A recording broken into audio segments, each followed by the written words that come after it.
8h28, hora de conversar com a Mônica Bergamo, nossa colunista de todas as manhãs, e eu vou contar um bastidor aqui. Ai. Porque hoje, às 5h35 da manhã, eu recebi a seguinte mensagem da querida Mônica Bergamo. Falou, tô lendo o livro que você escreveu do Boechat com o Pablo Fernandes, né? Tá gostando, Mônica?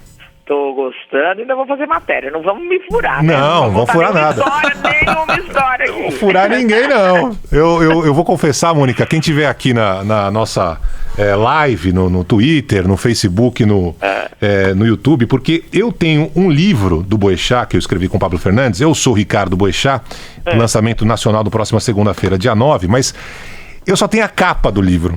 Se você abre aqui, ó, eu vou mostrar aqui, ó, não tem absolutamente nada escrito, ó. É o que ele aqui. Porque a gráfica não tinha ficado pronta, então é só esse aqui pra gente fazer aquele, né, mostrar e tal, nas entrevistas e tudo mais. Mas tá completamente em branco. Já a Mônica Bergamo tá com um livro antes do que eu. É uma coisa inacreditável. Mas o assunto da Mônica não é esse. Não, pode falar o bastidor aí, agora que você já começou. É isso, que você tava lá contando, tá que você já viu. Você ia contar a história. Tem outra coisa, Mônica, pra falar? Agora eu fiquei curioso. Mônica Bergamo. É que a Mônica se identificou, vamos já falar, porque tem um capítulo do livro que são histórias muito saborosas, e o Barão fala da coleção de óculos de farmácia que ele tinha, porque ele perdia muitos óculos, né? E aí eu tirei a foto da minha coleção enorme e mandei pro Barão. Mandou. Vou mandar pro Tiagão aqui pra ele colocar no nossa mensagem aqui no Facebook. A Mônica tem uns 50 óculos de farmácia também.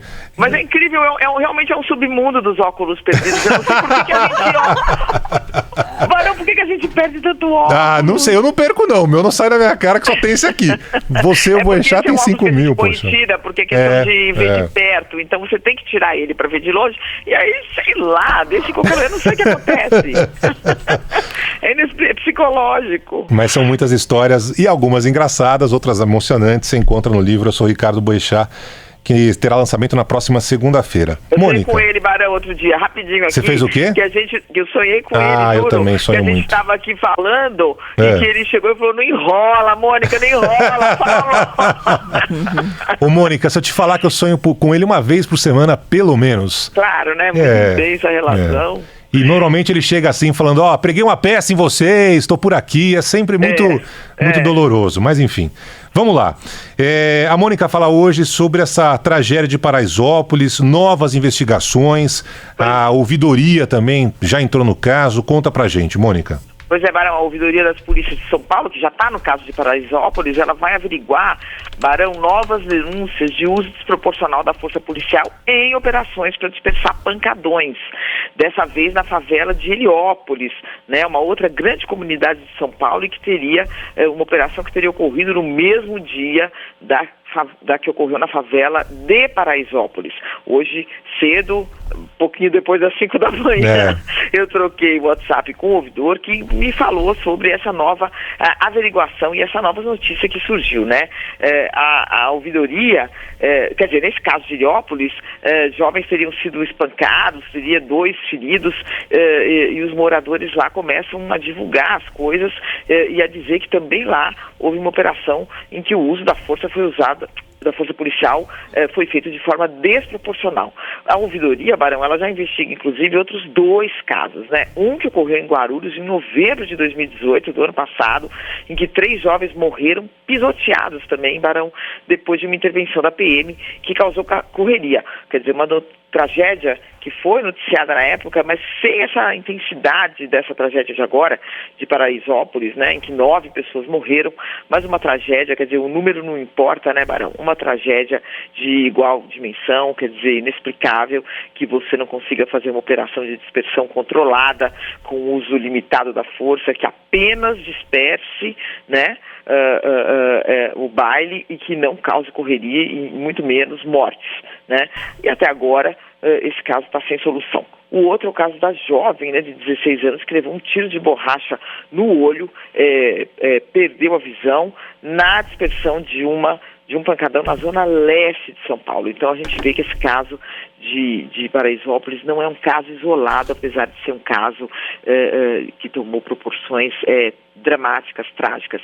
Eu conversei com o ouvidor, Benedito Mariano, ele disse que um dos problemas de tudo isso é a lentidão na apuração desses casos, né, que deveria ser rápida, precisa, com punição severa, para desestimular atos ou o uso desproporcional e abusivo da força policial, que é uma chaga brasileira que transformou a polícia do nosso país na que mais mata e na que mais morre também no mundo, né, numa situação que especialistas do Fórum Brasileiro de Segurança Pública, por exemplo, já apontam como de descontrole, né, descontrole dos estados sobre suas polícias. Quer dizer, isso não é bom para a polícia, isso não é bom para a sociedade, isso não é bom para ninguém. É uma chaga histórica, a violência policial não foi inventada agora, o despreparo, tudo bem, quer dizer, também conversei com o secretário de Segurança Pública, que disse que não, que os policiais de fato tinham sido agredidos e que foi uma reação. De qualquer forma, o resultado está aí para todo mundo ver e é inadmissível. Então, é um problema que ninguém conseguiu resolver, né, Barão? Eu estava até conversando com o ouvidor, o Benedito Mariano. Ele foi indicado novamente pelo Conselho de Direitos Humanos para ser reconduzido ao cargo. Ele tem mandato e já tem uma pressão muito grande para que o governador João Dória não o indique. Enfim, mas o Benedito Mariano, ele foi indicado. Ele foi o primeiro ouvidor de polícia em São Paulo na época do Mário Covas. O Mário Covas foi um homem público que tentou melhorar essa situação com várias medidas, e uma delas foi essa criação dessa que foi a primeira ouvidoria de polícia do Brasil aqui em São Paulo. Então você vê que o problema vem lá de trás, né, Barão? Lá de trás, e sempre com essas características muito violentas que vitimizam principalmente a população civil, mas que também atinge a própria polícia, Barão. E cada policial, ao ver a cena, por exemplo, que foi divulgada ontem, de um agente batendo como se fosse um taco de beisebol, umas pessoas, uns jovens que estavam saindo ali no corredor, com a mão na cabeça, dominados, né? Qualquer agente da polícia... Até com agente da muleta. De muleta, enfim, negócio inacreditável. Qualquer agente da polícia... Que sabe como funciona o dia a dia, que tá para defender vida, sim, que põe a cara a tapa diariamente subindo em comunidades, enfrentando a bandidagem por aí, eu tenho certeza que ao olhar aquela cena vai falar assim, não, isso aqui não é um policial, não pode usar uma farda, não é um agente público. Então eu imagino que eles, que formam a maioria, né, da polícia do estado de São Paulo, ao observar uma cena como essa, falar assim, não, esse cara não merece usar isso. Porque se a gente fica indignado, a gente tem muitos ouvintes que são policiais, né, que já trataram aqui que o pai é policial, que o tio é policial, que ele é policial, falaram, olha, todo dia eu vou pra luta, né? E às vezes com um salário que não é dos melhores, com condições em viaturas que não são as ideais, com um armamento que muitas vezes é inferior ao armamento que vai enfrentar. E ao deparar com esse tipo de cena, né, é evidente que ele não quer que aquilo se repita. Né? Então é uma situação que não é, o governador veio falando ontem, é uma situação de 1, 2 e 3 e tal, não sei o que, não é a polícia inteira que está contaminada, mas é o dever da polícia do estado separar quem de fato não merece usar a farda da PM, né? Seja em São Paulo ou em outras partes do país, porque a gente viu nesse fim de semana e nessas imagens que apareceram ontem de um outro baile anterior em outubro, né? Foi de uma ação absolutamente desproporcional, sádica, no caso específico desse agente que está afastado, né? E não é isso que a gente quer ver de jeito nenhum. A gente quer que a polícia faça o trabalho dela de uma forma correta, de uma forma que está nos livros, na educação que é oferecida nos quartéis, né? E não esse absurdo que a gente acompanhou e vem acompanhando essas imagens. Negócio terrível. Infelizmente, são cenas que se repetem. Eu estava lendo para pesquisar esses números de mortes de policiais, de mortes de... E aí eu me deparei com uma matéria que já tem tempo, né, Barão? Você se recorda daquele carroceiro que foi morto, né, por um policial que atingiu ele no peito porque ele estava com paus, pedras, e que foi considerado uma coisa desastrosa, né, um despreparo absoluto. Quer dizer, dar o treinamento também, e a polícia tem que estar preparada para essas situações, para ser xingada mesmo.